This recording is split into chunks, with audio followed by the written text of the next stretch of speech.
These topics look at things relating to land use, transportation, parks and recreation, natural and cultural resources, housing and neighborhoods, and economic development. Of the 19 items that the staff evaluated, we felt that the majority were in compliance, but there were also several items that we felt that the Planning Commission should evaluate for compliance. And so those are the items I'm going to touch on now. So LU 113 relates to compatibility. The Planning Commission should determine if the proposal is compatible with the area. LU 2 relates to quality of development. As you'll recall, I went through the proposed building materials earlier in the staff report and also noted the building materials for the adjacent developments.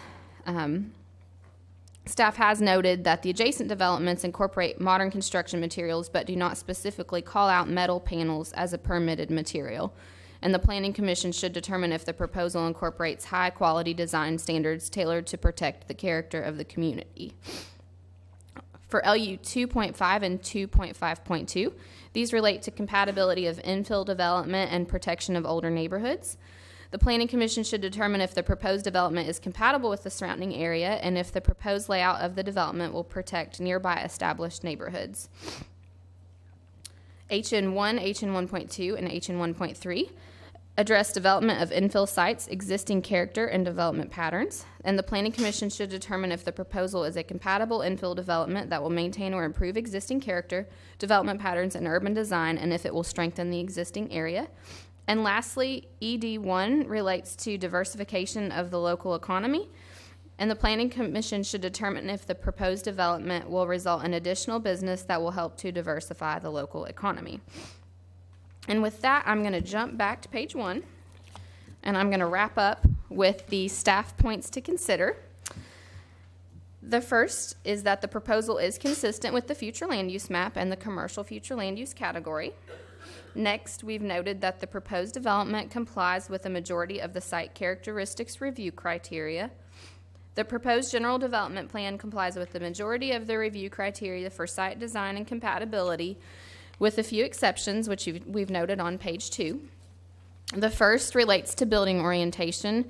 As I mentioned previously, the majority, if not all of the structures on Campbell Lane have a front facade oriented toward Campbell Lane. And again, there was no clarification as to whether or not the lots on Campbell Lane would have a front facade oriented toward Campbell Lane. The applicants had only stated that they would be oriented toward a public street. And as you can see, there are multiple public streets within the development. Next, we've noted items regarding screening requirements adjacent to Eastland Park. The original set of development plan conditions submitted by the applicants incorporated along the common property line with Eastland Park, sorry, that's a typo, should say Eastland Park, not Eastern Park, an 8-foot-high wood fence with masonry columns with all externally exposed areas of the columns to be constructed entirely of brick, spaced 60 to 70 feet apart. This is the same requirement outlined in the development plan conditions for the adjacent development along West Park Drive, so that would be Meyer and Home Depot and I forget what else is out there, GFS, yeah, so that's the same restriction for those properties. The applicants in their most recent submission substituted this requirement with a 50-foot wide landscape buffer to include a berm of 3 to 4 feet in height, which shall be planted using the buffer standards between incompatible land uses as described in the zoning ordinance. And then lastly, we've made a note regarding lighting. The original development plan conditions incorporated a requirement that all lighting at the rear of the buildings along the boundary with Eastland Park subdivision would be wall pack lighting only, focused inward and downward on the property. This requirement was omitted from the most recent set of development plan conditions submitted by the applicants. The zoning ordinance requires that lighting on any commercial property be directed downward and inward, designed to minimize light trespass onto adjacent properties, and shall not exceed half a foot candle at the property line, regardless of the lighting type that is utilized. And so with that, I think I'm finished with the staff report. A little out of order, but hopefully it flowed a little bit better. But I'm happy to answer any questions. Thank you, ma'am. Commissioners, do you have any questions for Ms. Hurt?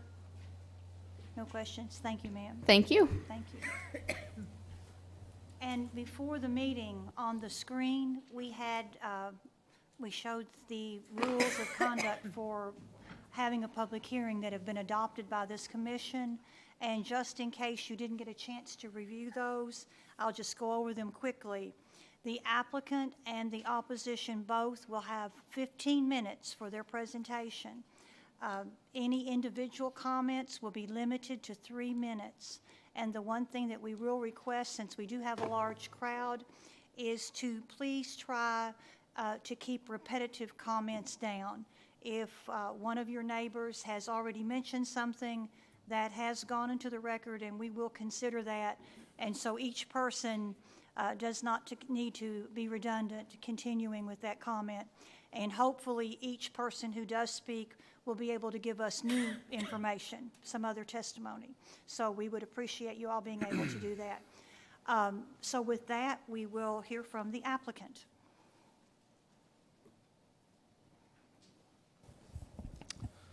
Good evening. My name is Rodney Wecken with Menard Incorporated, 5101 Menard Drive, Eau Claire, Wisconsin, 54703. Happy New Year, and appreciate your time this evening as it relates to our application. And you swear to tell the truth before this commission? I do. Thank you, sir. Before I get started, I want to talk a little bit about who Menards is and where we come from. So our first store was built around 1960 in Eau Claire, Wisconsin, where our corporate headquarters are currently located. From that time, we've grown to over 310 locations throughout 15 states in the Midwest. Very organically grown, family-run operation. We're a little bit different from some other home improvement retailers that you probably are used to in Kentucky. We've currently got one store in Owensboro. We're hopefully having a few more open up for next year. We're a little bit larger than a Home Depot or Lowe's. Our store area is 175,000 square feet. And then adjacent to that, we've got an additional 25,000 square feet of garden center space. We operate under the idea of building outward rather than up, keeping more product at eye level for our guests, utilizing more of the store area for displays, whether it be for building materials, kitchen sets, bathroom sets, and have had a lot of success with that business model. The other thing you'll see is with this exterior area surrounding the main building. So this is the 175,000 square feet I mentioned, a garden center adjacent. You would enter this area through the main entrance in the store. This area surrounding the main building is what we call our lumber yard and accessory building. We never thought it made sense to purchase 25 2x4s and 10 sheets of drywall and try to haul it around through the store. So we've got these larger, bulkier items stored out in an accessory building and out through a series of pallet rackings that is completely surrounded by a 14-foot high treated lumber fence. This fence serves a couple of purposes. One is it keeps everything secure within the sales area. Secondly, it's 14 feet in height and it's 2x8 treated lumber, so you can't see into it. It keeps all the customers, customer traffic, team member traffic confined to this area. So you'd make your purchase as a guest in the back of the store, pull your vehicle around to the yard gate entrance. The team member would direct you to where your material is. You'd pull around, have some help loading it up, and then you would exit through the same way that you came out. So with that said, we think the store have roughly 120 employees with an annual payroll of about $2 million at this store location, or a typical Menards. I wanted to touch upon a couple of the items in the staff report on page 2 that were left out. I'll just go down the list. First one was with building orientation, and our main thought process with excluding that from the conditions was that our main facade faces Campbell Lane, and as the way that was written, we would have to shift this building 90 degrees to face this internal public road.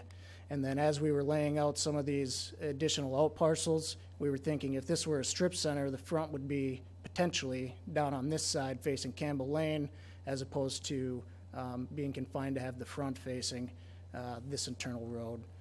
Certainly for the outlots along Campbell Lane, we've said that their front facade will be facing the public road, which they're adjacent to.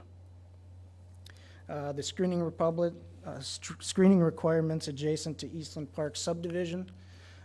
We went with more of a berm option, and this was, again, for a couple of reasons. The first being that we're already building a large fence. Part of the requirements done over here in Gary Farm was for an 8-foot-high fence. We've got a 14-foot-high treated lumber fence that'll be along the back of this subdivision, and then we've got a couple hundred feet of buffer space between where our outdoor lumberyard is currently situated to where the residential neighborhood is. So we thought, rather than build an 8-foot fence to screen a 14-foot fence, let's do some additional landscaping back here with the 4-foot berm that's got shrubs and bushes and meets the code requirements. And then lastly on here was the lighting adjacent to the Eastland Park subdivision. We do not have any exterior lighting, and there won't be any wall packs along the exterior of the building, which is why we left that out. Our lighting, and when I say exterior, I mean east facing. We'll have lighting that'll face west into the lumberyard, but they won't be wall pack lightings. They'll be cut-off luminaries that'll shine light into the lumberyard so that guests and team members can see what they're doing while they're picking up or putting away that product. So with that, I've got a few people here with me today that are happy to answer any other questions, and I'm also happy to answer any questions you have. Have any questions? Question. Probably the majority of people here tonight would ask, would you all consider building the same wall down the back of Eastland Street instead of the berm? Yeah, I think we would consider it, but I wanted to talk through why we went with this option. And I know that Ryan Shirley's got some exhibits of some of what we were proposing. We feel, as a developer, that it's a better alternative to not have two fences, since we're not having any pedestrian or vehicle traffic going through this way, because they'd have to go through our stormwater pond anyways. Right. To add kind of a landscape feature along the back here, in addition to the screening that is already naturally proposed as part of our lumberyard. But would you consider that? I think from a Menard perspective, we would consider that if that was absolutely necessary. Would you mind telling us why you feel the berm option? Is it that you feel two fences are redundant, or the appearance of the two fences is a problem? Could you expand on that, please? Sure. When we discussed this internally with the real estate committee, the exact question I got is, why are we building a fence to screen a fence? Was the response that I got. We've already got a fence that's 14 feet in height, so an 8-foot fence is just basically two barriers there. Now, as I said, I think we'll consider that option if that's certainly the more desirable option, but we felt, given that the building to the property line is well in excess of the 80-foot buffer, I think we're about a football field away from where our actual building is to where the property line is, plus with the proposed stormwater to be back there, that the landscaping would maybe be a little nicer feature. Part of this is appearance related. Mr. Shirley, I saw you raise your hand there. Do you want to expand on We'll that? swear you in. Yes, sir. Your name and address. Ryan Shirley, 1136 South Park Drive. And you swear to tell the truth. Absolutely, ma'am. Thank you. Here's a pointer. We did the last rezoning on Gary Farms. We had two different type of buffers. One was the buffer in this area that incorporated the fence and the columns. And then this neighborhood really didn't want that type of buffer. They didn't want to be hemmed in. They didn't want to be staring at a wall right behind them.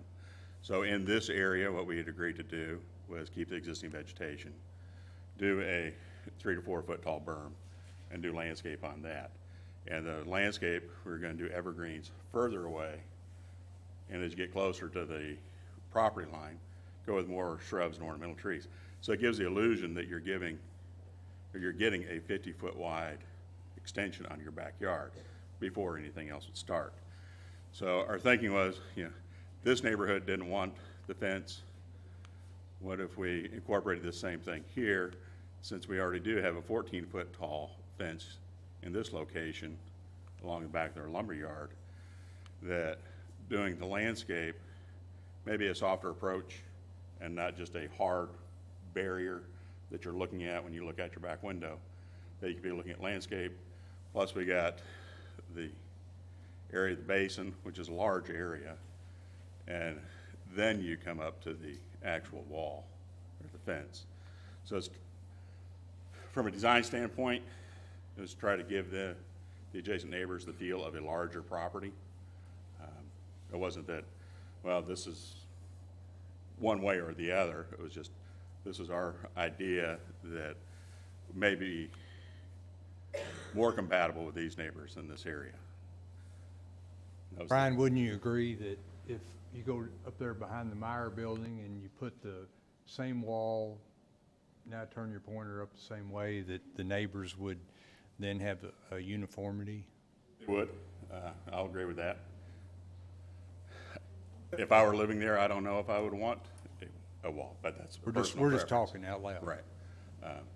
One point of clarification, if I may. So Rachel researched the requirements for the Gary Farms, and even that area that Brian described as being natural vegetation still has that same requirement, that when those lots are developed, they will still have to construct that same fence with the same double tree row, correct? Sorry, not, well, I don't have a pointer. This area. So Not that. that area, as you were describing, would have a berm with a double row of trees, a mixture of evergreens and shrubs and whatnot.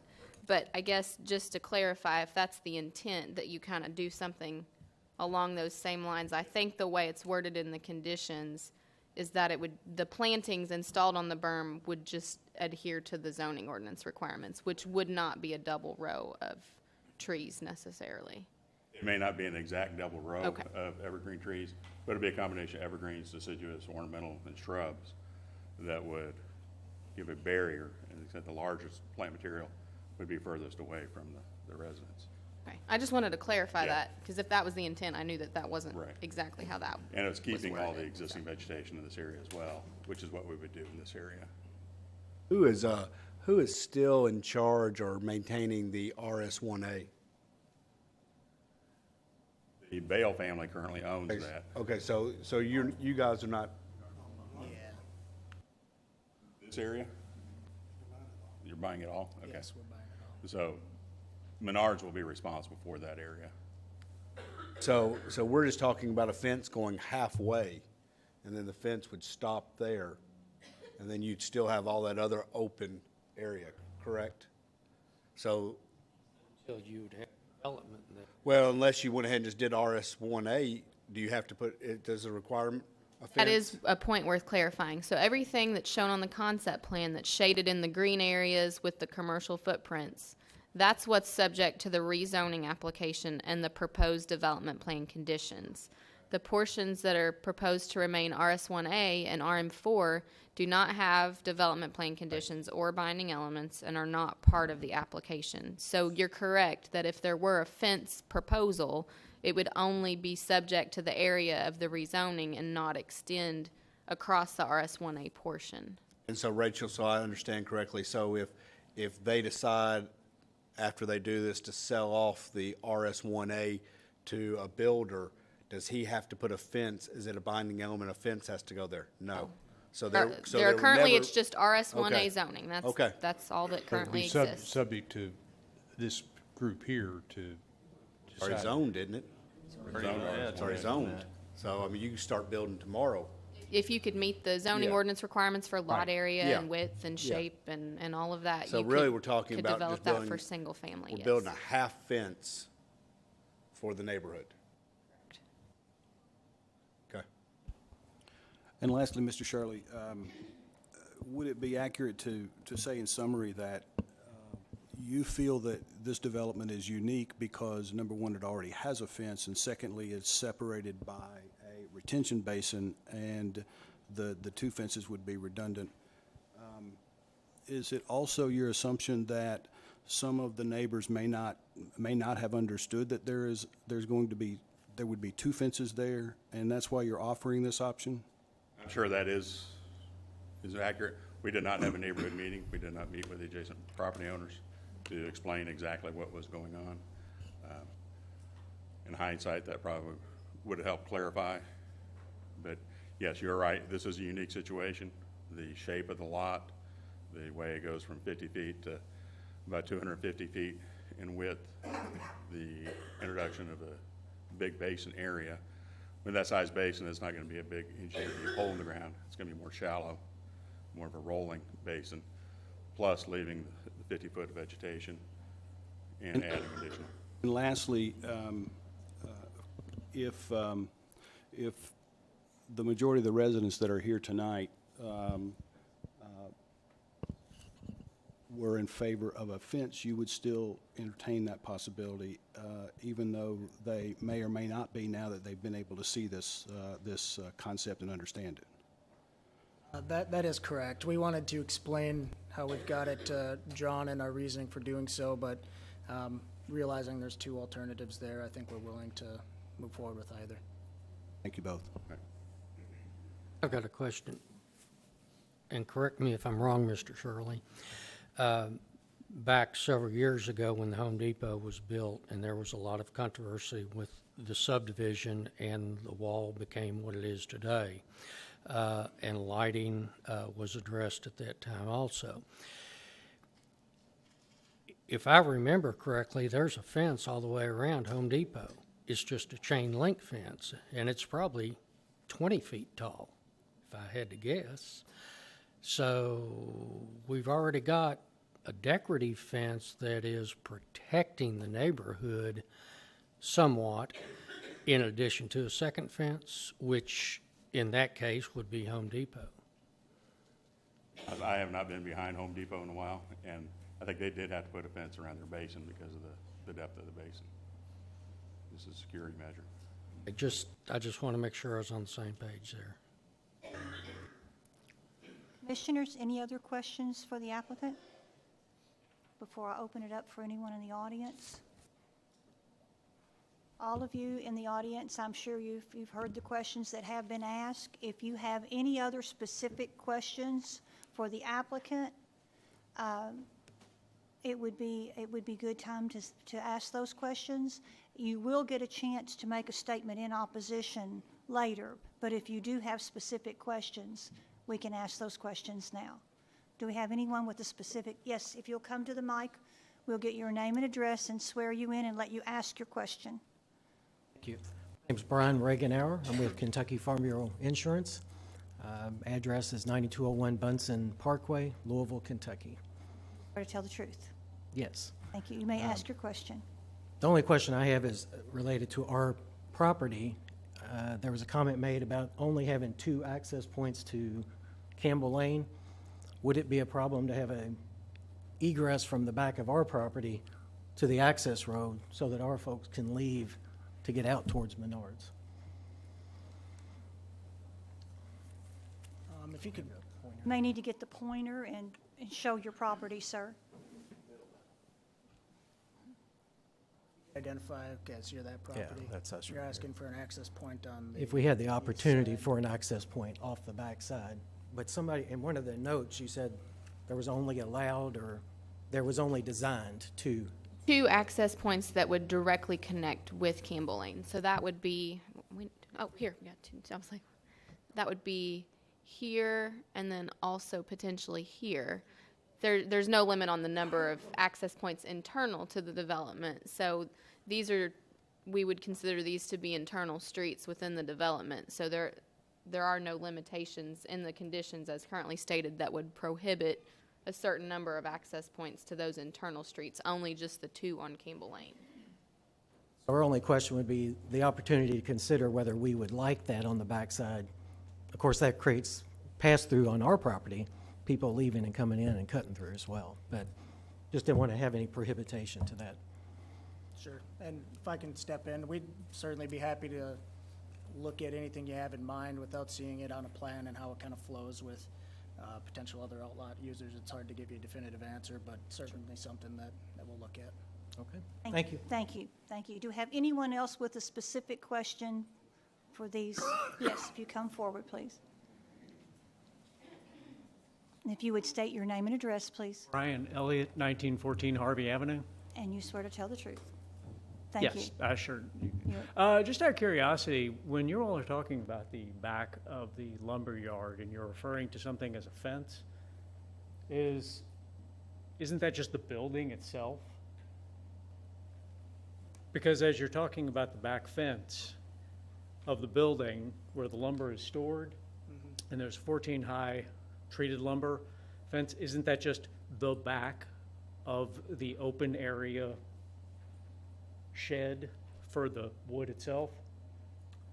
It's really a couple of different things. So this area here is actually what we consider pallet racking fence, which is a 14-foot high wood fence. Okay. This area is an outdoor storage building, which has three entry points, one on this end, and one through here where you'd take vehicle traffic through. Okay, so The it's back not of here- really then a fence. Basically, what it is outdoor pallet stacking area, building, outdoor stacking area. So you're calling something a fence, and it's not actually a fence. And what they're talking about doing is along the Home Depot side, and as somebody that actually spends time in that neighborhood, I can tell you right now that the fence that is close to the property line, because of perspective and the fact that the fence is closer to you, I rarely ever see anything that goes over at Home Depot at all. That is part of the building. That's not a fence. They're asking for a fence, not something that's gonna catch a bunch of mosquitoes and some trees. I'll just add that when we say the back of the fence, we build these as one of the same structures. So the fence lines up with the back of the building to go back to fence, but Okay, so more than half of that is building and not actually fence then? that looks According to your plan. correct. Correct. Okay, so you can go ahead and stop calling it a fence then, because it's really just the back of the building. Okay. Thank you. Thank you, sir. Any other questions? Yes. And your name and address, please. Becky Bridgman, 1600 Eastland Street. And you swear to tell the truth. I swear to tell the truth. Thank you, ma'am. I was curious on the drainage that you're talking about. I heard the word stormwater, and is this something where there's going to be standing water, or is this just drainage? It'll be a drainage area. We're not far enough into design to determine how deep the pond will actually be at this time, but that'll Sir, be would you please step to the microphone so we could hear you? Yeah, no problem. The detention area has not been designed at this point, so we don't have an overall grading plan to know how deep that pond's going to be. That'll be something we'll be working through as we get into the overall design of the site. Okay.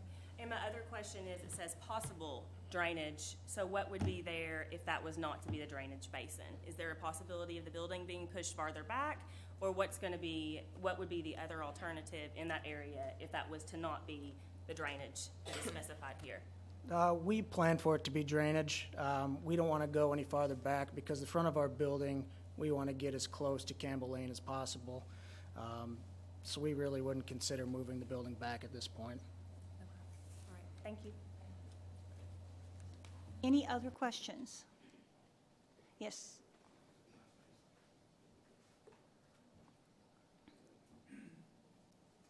Name and address, please. Mary Beth Wilson, and I'm at 1833 Price Avenue, and I swear to tell the truth. One question I do have in regards to the berm, what's to stop, you're talking ornamental shrubbery, etc. What's to stop foot traffic, bicycles, motorcycles from, coming through the back of that property over the berm? We see it now at the other end. That's one of my questions. Our thought was certainly for any foot traffic is we will have sidewalks along these road, but with this being a stormwater area and with this being a 3 or 4 foot high berm and a lot of landscaping, that wouldn't be an ideal place for people to be riding bikes or walking through the neighborhood. You said it was shallow, though, did you not? The storm drain area is going to be shallow. What do we consider shallow then? He said, we have not gotten to the final design. Okay. Shallow would probably be less than 7 to 8 feet. So it'd be more of a gentle roll. A gentle roll. And it's gonna be a dry basin. It's not gonna be holding water. Okay, so that sounds like a good place to play. A good place to run around with bicycles. I mean, I live in the area. I Right. know who's there.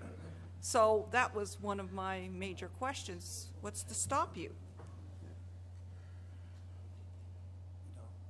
Nothing. Okay. All right. Thank you. Now, we can do a really sadistic landscape that has thorns and stuff that if you try to walk through it, you'll come out a bloody heap. That might be the way to go but then. I don't want that liability of designing. Exactly. So that's the question with your ornamental shrubbery. So, Yeah, you But it know, would be a layered landscape. There would be plant material that would be at different heights, smaller trees, larger trees, evergreen trees, and shrub material. okay. All right. Thank you. yes, ma'am. I saw another hand for a question, or has your question already been addressed? Yes, go ahead, sir. B. Bridgman, 1600 Eastland Street, I Swear swear. to tell, thank you, sir. My question is Eastland Street going to be actually legally shut off right there? Or just, we're not going to let vehicles run through there? Is it by the city, is the city going to close that road off? No, so, Ben, you may correct me if I'm wrong, but Eastland Street right now comes this direction. yes. And terminates at this spot. And that is a right-of-way line that ends. I wouldn't believe the city would have any intention of closing any section of Eastland, and it can't extend if there's nothing else for it to connect to, Okay, and no other right-of-way. unless the, Right, unless and your we've made a drainage is out development there. plan commitment that we will not connect any vehicular traffic over to this area. Okay. So there's no place for that road to go. It can't extend. Okay, so they can, so then they could close it off if we wanted, if they wanted it. Now, legally, It's it's legally closed closed off now? at Closed Eastland. now. Right. Okay, good, all right. Thank you. Yes, sir. Name's Chris Bates, and I currently live at 1504 Eastland. Swear to tell the truth. I do. I'm actually one of the lucky ones here in the audience, I do believe. Right here is Meyer, and I'm actually been in management with them for over 20 years. And I actually live in this house right here. And yes, there is a fence right here. But because I actually live there and I work at Meyer, I'm also involved with our asset protection team. And even though there is a fence line that they're wanting to kind of put through here, there is that going along through here. There are still foot traffic and bolos is what we call it, people on lookout. And that fence does deter easy foot traffic. The problem that I have is even if we put one back here, that's only going to be a partial one. So they'll still have access through here. But having a partial fence there, it will still deter the quick and easy foot traffic. And there's no walkways, no street paths back here. Semi-drivers drive back here for easy load in and out. So even though we don't have foot traffic through here, we still have people cutting through here, knocking over the fences. Same thing going through the Home Depot side of it. But I think having something still there will still be a second deterrence. And I guess the question for the contracting team here for Menards, you said it's going to be 14 foot? Correct. So did that get modified, or would it have always been 14 foot to begin with? 14-foot high fence is our prototypical for merchandising purposes. So that's what we have at every store location. Thank you. Any other questions? Yes, one more question. Yes.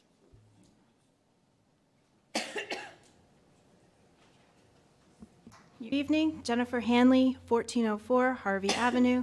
I swear to tell the truth. Thank you, ma'am. My question deals with the end at Eastland again. I am not convinced that a 3-foot berm at the end of that street is going to be enough of a deterrent for cars coming down there who are already lost or trying to cut through the back way. So how can we make sure that the cut through at Eastland is in fact shut down and that traffic doesn't try to go through there and cut across? Because I think if there is not a fence, it's going to be very confusing, and that's going to cause even more traffic running through the neighborhood.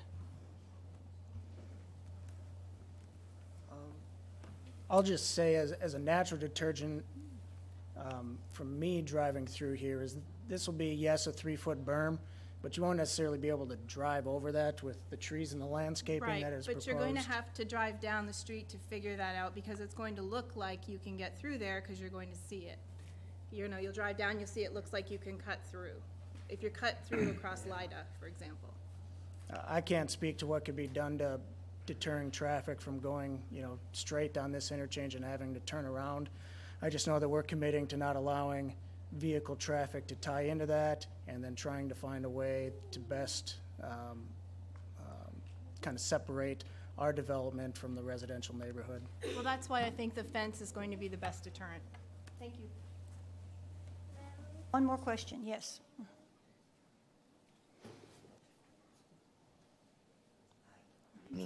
TJ Hunt, and I live at 1323 Bybee Avenue, and I swear to tell the truth. So I have a couple quick questions. One is, I realize that you're not planning on letting traffic come through that area, but what about during construction? Because I can see the truck drivers, machine operators, folks that are trying to save a little bit of time as they're starting to build this this complex, that they would use Eastland as a cut through. So that's one of my concerns. Until they get the berm, the fence, or whatever we plan on using. We have children, we have people who walk, we have a lot of animals in our neighborhood, so that's a concern. I'm still a little confused about, you were asked earlier if there was going to be water in the holding pond or whatever we're calling that. And the answer first was, we're not that far along yet. But the second part, when you spoke, was it's going to be a dry pond. So can you clarify that? Is it going to definitely be a dry pond? If it's going to be holding water, like, is there going to be a fence around that? Because we have children and we have animals that could wander through, especially if there's not a fence built. So that was one of my questions as well. And the basin will be a dry basin. It's not going to be holding water except during a storm event, and then it's got to drain out at a predetermined rate. Okay. And then what about the construction traffic? I think all construction traffic would probably be coming from Campbell Lane, because without a vehicle connection, there's nowhere for them to go if they've come down to Eastland. Is there a way to fix that prior to beginning construction, or? There's not a connection. There's not a connection, there now. so they can't come through there. They can't come through. I mean, it's a field But now, you can drive through there, I mean, you could get through there. They can do that now. I mean, right, but we're gonna have a lot of big trucks and construction equipment and that kind of stuff. So does farm machinery or anything come through there now? I mean, right now, I thought it was just stopped. So you're saying farm machinery now goes through there, or? No. There's nothing there now, No, so but there won't I'm be asking, then. could there be that possibility with The city's not going to construction? let construction traffic for this type of thing come through a residential neighborhood. Okay. Just a simple phone call to the police department and the Department of Public Works. They'll make sure that there's no construction traffic coming through that residential neighborhood. Okay. And then one final question, I guess, for the commission is, we're talking now about building the fence behind this Menards, but the part that's to remain the RS1A, what can we do now as a neighborhood of our neighbors that are back here to work on that as well? For a fence. And there's nothing there now. A fence or, right, but what's to stop them from, or we'll have to come back and do the same Well, y'all- hearing you for could build- future property? I I'm mean, those- asking the okay. question out of ignorance, I guess, for no knowledge. I mean, those neighbors could build a fence on their land. Right, so like, if they decide to come in and build, then we as neighbors need to come back and address that at that point, right? Let me address that. So it's currently zoned RS1A, and so someone could go in and build single-family homes there right now. Right. There's no further requirement to add to that or anything.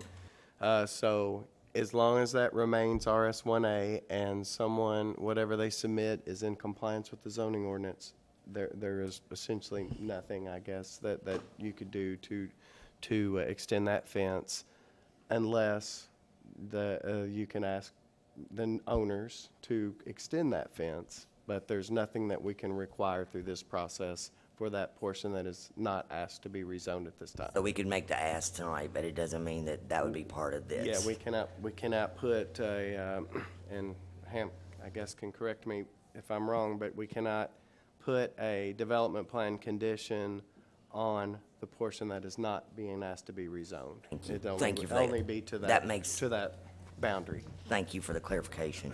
Thank you. Thank you. One last time for questions. Yes, sir.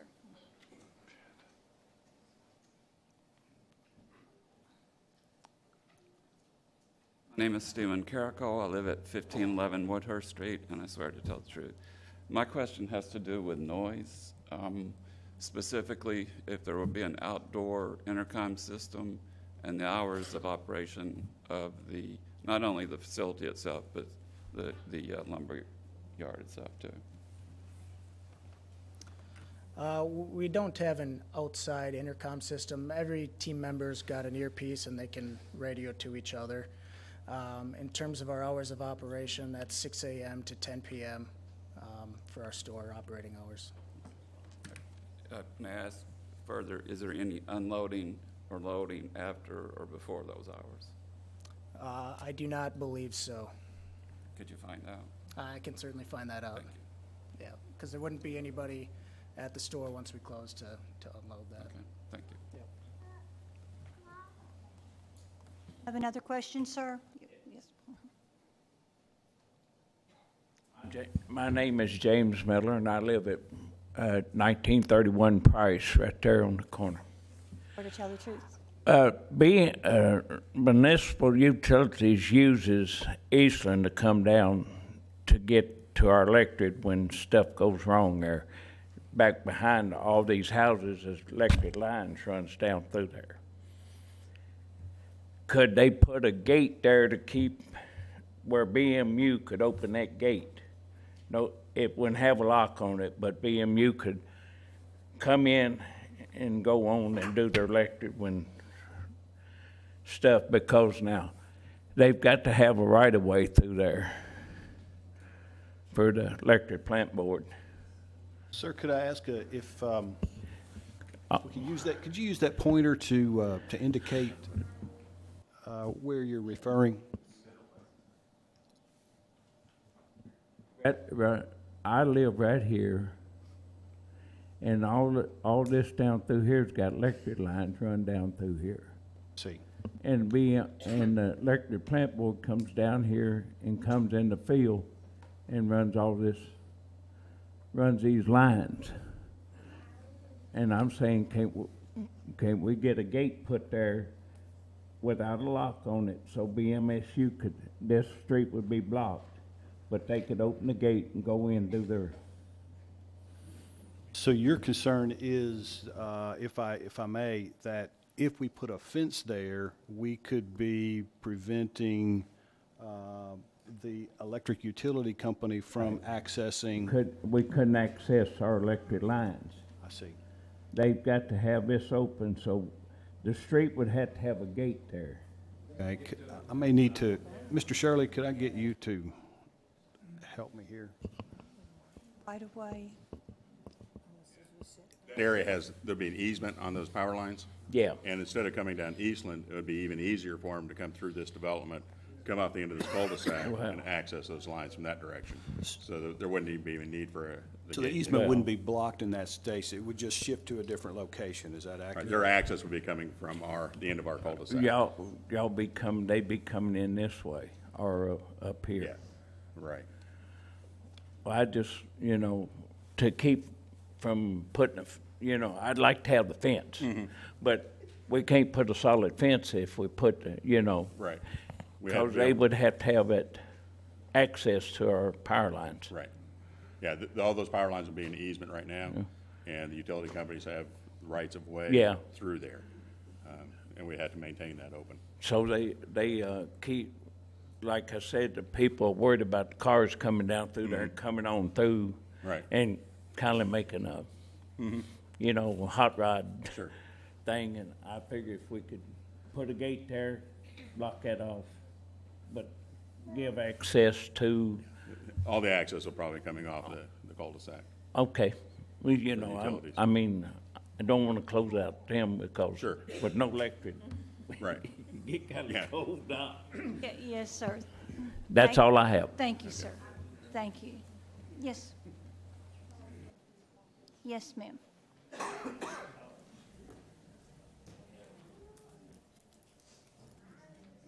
Ida Joe Bowling, 1915 K Avenue. I swear to tell the truth. I was here before when we had a problem with our neighborhood with this cut through many years ago. We have a lot of children, a lot of elderly, a lot of animals, a lot of people walk. We don't want any cut through. Our purpose tonight is to come here and get a fence. I think everybody here is in favor of a fence. If you're in Eastland Park and would like a full fence, raise your hand. I want to see. There we go. That's what we want, is a full fence, okay? Thank you. You did not have a question?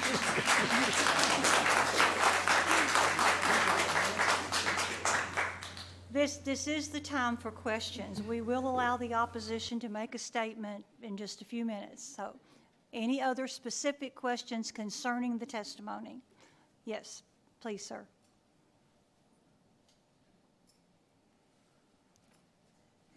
My name is Wayne Larson. I live in Crossroads subdivision, and I'm on the other end, across the street. I swear to tell the truth. My concern is the traffic issue on Campbell Lane. It's already bad. Is there going to be one entrance into this area off of Campbell Lane, and that's it? And will there be stoplights? To answer your question, there will be 2 entrances off Campbell Lane. It's at this location and this location, and we'll be installing a new traffic signal at the second location. Both of them, or just the one? Just the one. Okay. There's four traffic signals between West Park and Small House Road, and this would be number 5.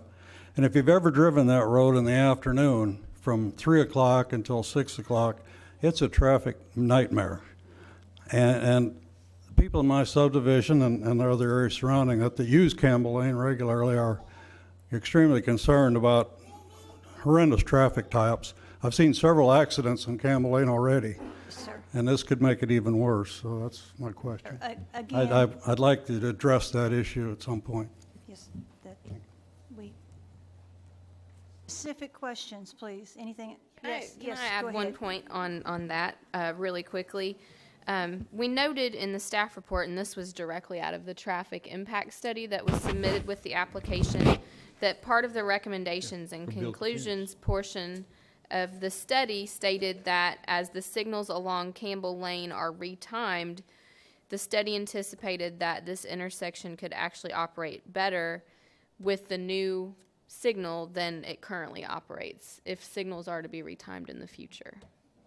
Thank you. Do we have anyone else who has a specific question concerning the applicant's testimony? I think the question we just need to ask the applicant is, will you go ahead and commit to an 8-foot fence on the back of the property? Up to where the Please, let us allow him to speak, please. RS1A is. Why don't we go ahead and build a fence Okay. in this portion? Let's put that in the binding elements. Ladies and gentlemen, please, let us. He cannot do that He tonight. cannot commit to that. He cannot do that. Let him answer the question, please. The language that exists for the other developments is a commitment to build an 8-foot high wood fence with masonry columns, with all externally exposed areas of the columns to be constructed entirely of brick, spaced 60 to 70 feet apart. That is correct. And that's your commitment to build that along the eastern boundary of the property which you seek to rezone tonight. Correct. Thank you. You have a question, sir?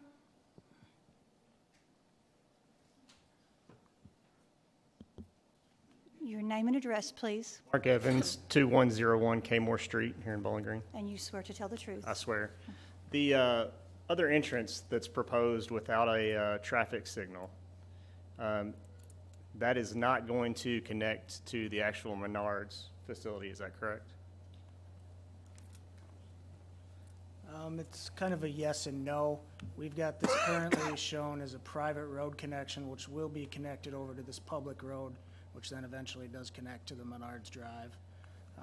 So it will eventually get to the Menards site. It's not a direct access into our parking lot. Okay. I'm not the landowner, but I represent CED, the tenant here. Would it be possible to gain access with the property owner's approval to that access road? Certainly, if you can give me their contact information after the meeting, I'd be happy to talk to the landowner. Okay. Thank you. Thank you, thank you. Okay, we have the fence settled, I believe. Is, yes, Or with, yes. is it, remind me of your name. Rodney Wecken.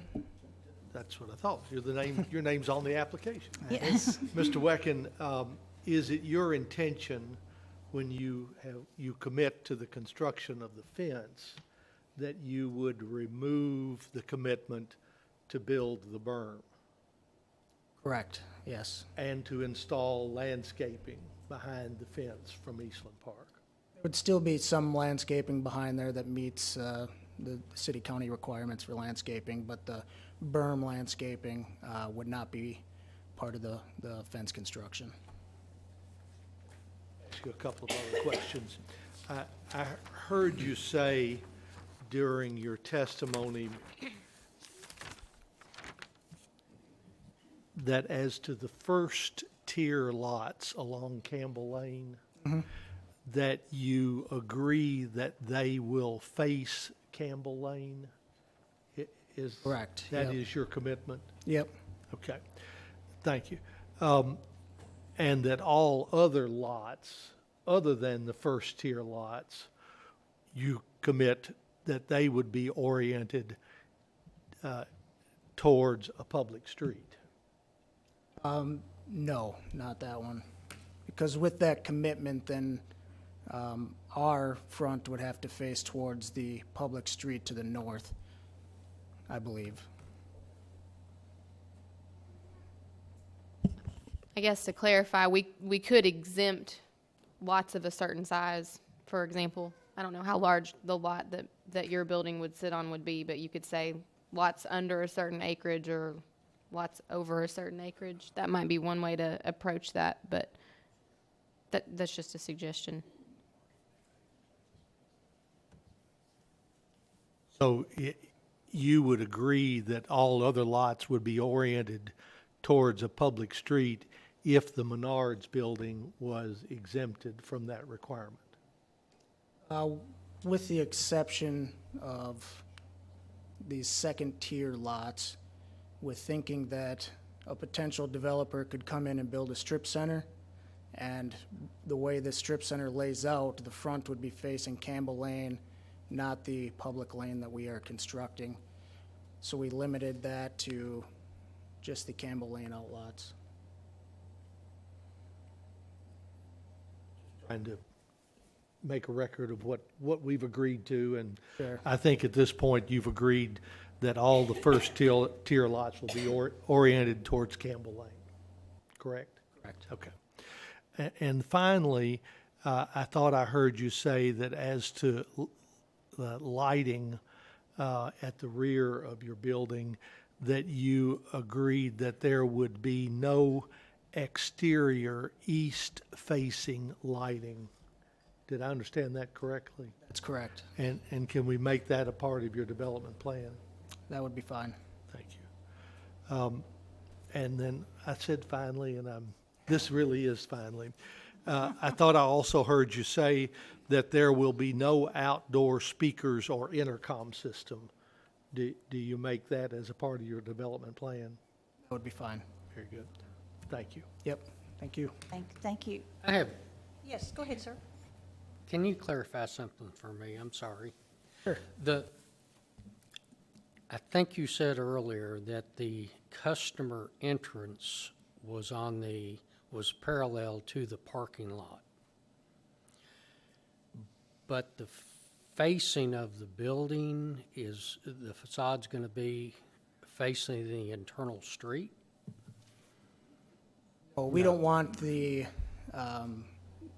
facing of the building to face the internal street because our main entrance is right here. All of our parking is here, and we don't want to orientate our building to face north. So the end of the building that faces the internal street, will that just be a block end? Yes, it'll be building materials that are outlined in the development plan conditions, 75%, split face block, masonry, those types of materials. Why wouldn't you, just a question, take advantage of that and wrap that facade around with a name on the street also, instead of just having a end of the building looking at the side street? Because in time, as we all know, the land across the street's going to develop, and that part of Highland Way is going to be a major traffic way into Campbell Lane. We think as an overall development that facing towards these outlots and having this interconnectivity between the property that we're rezoning makes a lot of sense for us. In addition, most of the traffic that'll be coming to our site will be driving down Campbell Lane into it, and that's where they'll see our main entrance. Thank you.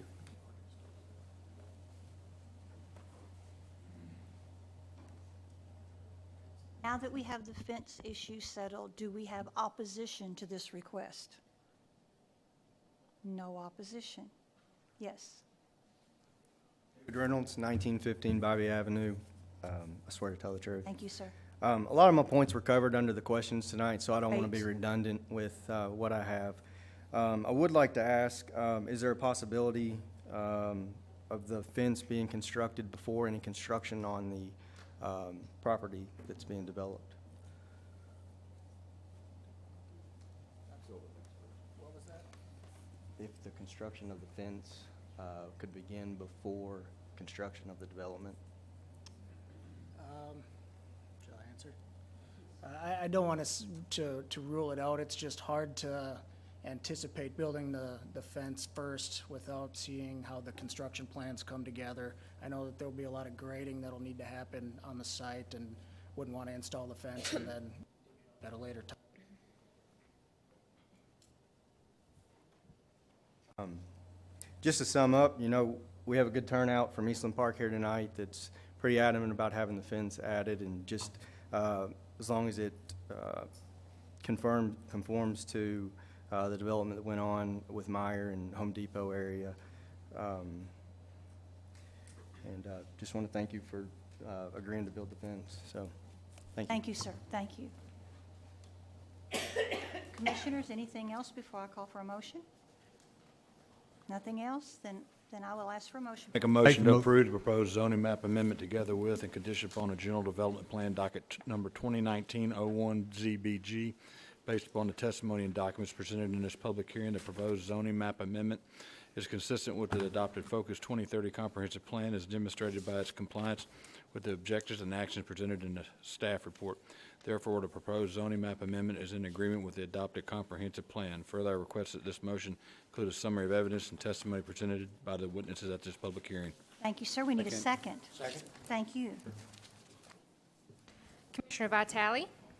Yes, ma'am. Commissioner Clark? Yes. Commissioner Volkert? Yes. Commissioner Warren? Yes, ma'am. Commissioner Houston? Yes, ma'am. Commissioner Rich? Yes, ma'am. Commissioner Balance? Yes, ma'am. Commissioner Graham? Yes, ma'am. Commissioner Gay? Yes, ma'am. Commissioner Madison? Yes, ma'am. Chair Runner? Yes, ma'am. The motion carried. Our recommendation will be for approval. Thank you, and thank you all.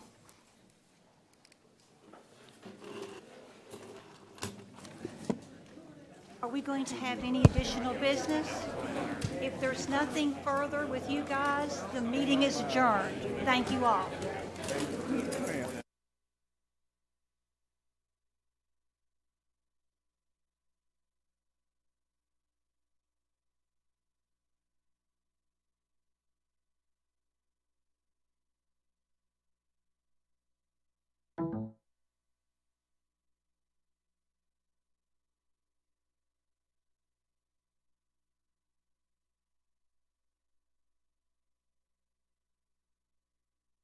you.